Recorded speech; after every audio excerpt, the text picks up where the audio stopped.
சிறப்புகள் வழங்கும் சித்ரா பௌர்ணமி. ஜோதிட சாஸ்திரத்தில் சந்திரனை மனதுக்காரகன் என்பார்கள். அவரை மதி என்றும் குறிப்பிடுவர். அந்த மதி நிறைந்த நன்னாளில் நாம் இறை வழிபாட்டை மேற்கொண்டால் நமது மதிப்பும் மரியாதையும் உயரும், மக்கள் போற்றும் வாழ்வும் அமையும். மாதந்தோறும் பௌர்ணமி வந்தாலும் சித்திரை மாதம் வரும் பௌர்ணமியை மட்டும் சித்ரா பௌர்ணமி என்று பெயரிட்டு அழைப்பார்கள். சித்திரை மாதத்தில் சூரியன் உச்சம் பெறுவதும் அந்த மாதத்தில் வரும் பௌர்ணமியில் சந்திரன் முழுமையடைவதும் தான் இதற்கு காரணம். எனவே ராஜ கிரகங்களாக விளங்கும் சூரியனும் சந்திரனும் உச்சம் பெற்றும் பலம் பெற்றும் திகழும் சித்திரை மாதத்திற்கு நமது முன்னோர்கள் முக்கியத்துவம் கொடுத்து சித்ரா பௌர்ணமிக்கு விழா எடுத்தனர். இந்த வருடத்திற்கான சித்ரா பௌர்ணமி தினம் சித்திரை மாதம் 29ஆம் நாள் 12/5/2025 திங்கட்கிழமை வருகிறது. சித்ரா பௌர்ணமி அன்று சித்திரகுப்தனை திருப்தி செய்வதற்கு முற்காலத்தில் அன்னதானம் செய்ததாக வரலாறுகள் சொல்கின்றன. சோழர்களும் சித்ரா பௌர்ணமி விழாவை கொண்டாடினர்.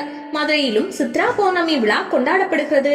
அந்த நாளில் கள்ளழகர் மதுரைக்கு எழுந்தருள்வார். சொக்கநாத பெருமானும் மீனாட்சி அம்மனும் திருக்கல்யாணம் செய்து கொள்ளும் வைபவம் நடைபெறும். மாதந்தோறும் பௌர்ணமி அன்று கிரிவலம் வருவதன் மூலம் நல்ல வளர்ச்சியும் பொருளாதார முன்னேற்றமும் ஏற்படும். கிரிவலத்தின் மூலம் நலம் பெற விரும்புவோர் சித்ரா பௌர்ணமி அன்று இரவு மலைவலம் வருவது சிறப்பு வாய்ந்தது. அன்றைய தினம் விரதம் இருந்து சித்திரகுப்தனை வழிபடுங்கள். பாவ புண்ணியங்களை பதிந்து வைப்பவர் சித்திரகுப்தன் ஆவார். அவரை நினைத்து வழிபட்டு வருங்காலங்களில் புண்ணியம் அதிகமாக நான் என்ன செய்ய வேண்டும், பாவம் ஏதும் செய்யாமல் இருக்க வழிவகுத்து கொடு இறைவா என்று பிரார்த்திக்க வேண்டிய நாள் சித்ரா பௌர்ணமி ஆகும். நமது இல்லத்திலேயே முழுமையாக விரதம் இருந்து சித்திரகுப்தனை வழிபட்டால் ஆயுள் விருத்தியும் செல்வ விருத்தியும் ஏற்படும், ஆதாயமும் ஆதரவும் கிடைக்கும். செட்டிநாட்டு பகுதிகளில் இந்த சித்ரா பௌர்ணமியை சிறப்பாக கொண்டாடி வீடுதோறும் விழா எடுப்பது வழக்கம். பூஜை அறையில் மூல முதற் கடவுளான விநாயகர் பெருமானை மையத்தில் வைத்து அருகில் வெள்ளியேடும் எழுத்தாணியும் வைத்து சித்திரகுப்தன் படியளப்பு என்று அதில் எழுதி வைப்பர். சூரியனை பார்த்து கிழக்கு நோக்கி பொங்கல் வைத்து பொங்கல் பொங்கி வடியும் பொழுது சித்திரகுப்தனை சிந்தையில் நினைத்து வழிபட வேண்டும்.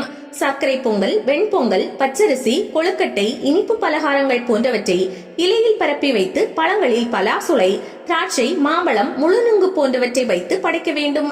அன்றைய தினம் வைக்கும் குழம்பில் தட்டை பயிரும் மாங்காயும் சேர்த்து வைப்பது நல்லது. ஜவ்வரிசி பாயாசம் வைத்து அப்பளம் சுட்டு இளநீர், பானகம் போன்றவற்றை அருகில் பரப்பி எல்லாவற்றிற்கும் நடுவில் கரகம் வைக்க வேண்டும்.